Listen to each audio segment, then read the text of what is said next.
Para a Igreja Adventista, a observância do domingo constitui apostasia. Isso que nós estamos fazendo hoje é apostasia. O que é que diz Ellen White no livro Testemunhos, volume 3, página 397?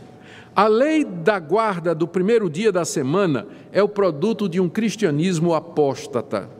O domingo é filho do papado, exaltado pelo mundo cristão acima do sagrado dia do repouso de Deus. Ela diz também que a guarda do domingo é fruto do mistério da iniquidade, que Paulo menciona lá em 2 Tessalonicenses.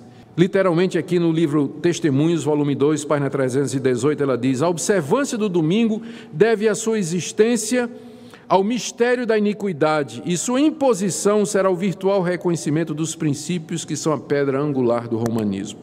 Mas será que é isso que as Escrituras desejam nos ensinar sobre o quarto mandamento? Lembra-te do dia de sábado para o santificar? Como Cristo é o Senhor do sábado, isto é, o sábado é que se submete a Ele.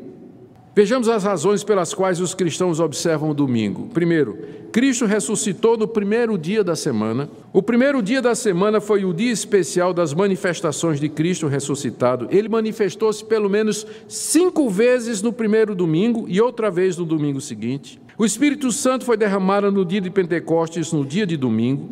Os cristãos dos tempos apostólicos costumavam se reunir aos domingos para celebrar a ceia do Senhor, pregar e separar suas ofertas para o Senhor. Atos 20, capítulo 7, 1 Coríntios 16, Atos capítulo 20, verso 7, 1 Coríntios capítulo 16, 1 e 2. Agora deixe-me só trazer o testemunho da história da igreja. Segundo os adventistas, o sábado foi invenção de Constantino no século IV, quando ele declarou o cristianismo como sendo a religião oficial do Império Romano e criou a instituição igreja, e ele pegou o dia do sol, que era no domingo, e transformou no dia do Senhor Jesus. Então eles dizem que foi só a partir de Constantino que o domingo virou o dia oficial da guarda dos cristãos. Mas eu quero ler aqui a carta de Barnabé, datando do ano 100, portanto 300 anos antes de Constantino. Nós celebramos o primeiro dia com regozijo, no qual Jesus ressuscitou da morte e após ter aparecido subiu aos céus. Carta de Barnabé, datando do século I. Inácio de Antioquia, no ano 107, diz assim: não sejais enganados com doutrinas estranhas, nem com fábulas velhas que não são proveitosas, pois se ainda vivemos conforme a lei judaica, reconhecemos que não recebemos a graça. Se, portanto, aqueles que foram educados segundo a antiga ordem de coisas alcançaram a posse de uma nova esperança, não mais devem observar o sábado, mas viver na obediência do dia do Senhor, no qual também nossa vida reviveu por ele e por sua morte. Aqui é Inácio de Antioquia, no ano 107, já falando que não mais se guardava o sábado, mas o primeiro dia da semana. O mesmo Inácio de Antioquia, na carta aos Magnesianos, datando de 110, o cristão deixa a velha ordem, já não guarda o sábado, senão o domingo, dia em que também amanheceu a nossa vida por graça do Senhor, emérito na sua morte. Justino Mártir, no ano 145, e no dia chamado domingo, todos, quer da cidade, quer do campo, nos reunimos em um lugar, lemos as memórias dos apóstolos e dos profetas, trazem pão e vinho, dando graças. O presidente ora e o povo responde amém. Todos nós fazemos reuniões comunitárias aos domingos, porque é o primeiro dia da semana no qual Deus formou o mundo e porque nesse dia o nosso Senhor e Salvador Jesus Cristo ressuscitou dos mortos. Estou lendo Justino Mártir, do ano 145. Dionísio de Corinto, do ano 170, no seu comentário às cartas paulinas, no primeiro capítulo afirma que a igreja havia passado a guardar o dia do Senhor, que é o domingo. Bardessanes de Edessa, no ano 180, em certo dia, o primeiro da semana, nós nos reunimos e lemos e nos abstemos de alimentação. Eles costumavam jejuar no dia de domingo. Orígenes, no ano 225, nós costumamos guardar certos dias, como por exemplo, o dia do Senhor, que é o primeiro dia da semana. Anatólio de Laodiceia, 270 depois de Cristo, a festa solene da ressurreição do Senhor deve ser comemorada no dia do Senhor. Constituições apostólicas do terceiro século, no dia da ressurreição do Senhor, isto é, no dia da Senhor, não deixeis de vos reunir, dando graças a Deus. Cipriano de Cartago, do terceiro século, Quando Cristo veio, tudo em verdade foi cumprido. Pela razão do 8º dia, isto é, o primeiro dia depois do sábado, ser aquele que o Senhor havia de ressuscitar e vivificar, dando-nos a circuncisão do Espírito, assim também o 8º dia é chamado dia do Senhor.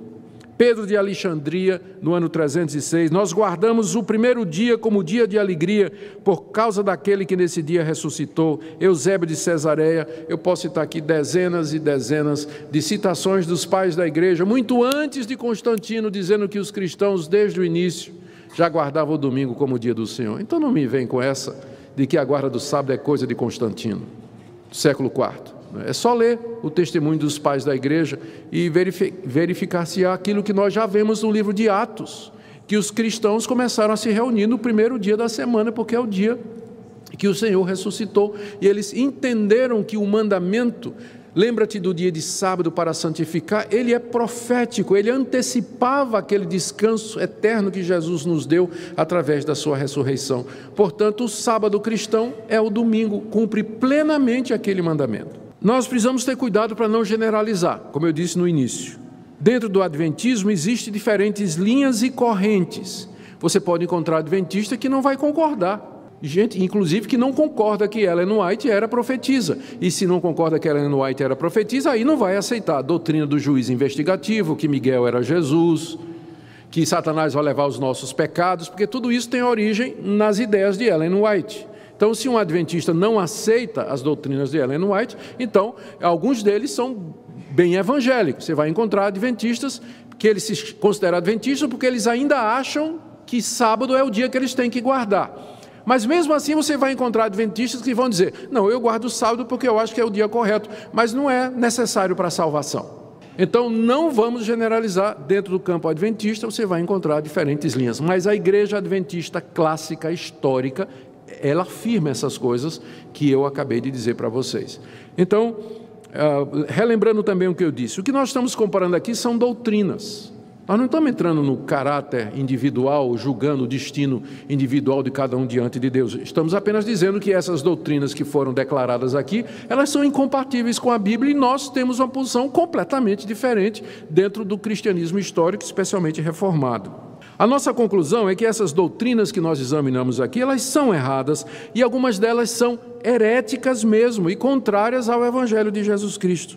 Portanto, ao lidar com os nossos amigos adventistas, antes de você generalizar, você vai ter que fazer um monte de pergunta para ele, né? Você acredita nisso? Você acredita nisso? Você acredita nessa linha? E tudo mais, e assim por diante. Por outro lado, também, quando for de lá para cá, quando vierem para você dizendo assim, nós também somos evangélicos, faça também essas perguntas. Tá, você é evangélico, mas onde é que está Jesus agora? Não, ele está no santuário, desde 1844. Fazendo o quê? Investigação pelos nossos pecados. Então, eu tenho dificuldade em entender que você seja evangélico, amigo. Quem é que o diabo vai levar os nossos pecados no final? Vai. Então, está difícil também, companheiro. Então, entende? Tem que ser caso a caso, antes de você fazer um julgamento geral. Por que eu trago essas coisas para a igreja? Porque a verdade importa. Porque o que salva não é a fé, mas é a fé na verdade. É isso que salva. E nós precisamos ter convicção e certeza daquilo que cremos e nos firmarmos naquilo que está revelado na Escritura, nossa única regra de fé e prática.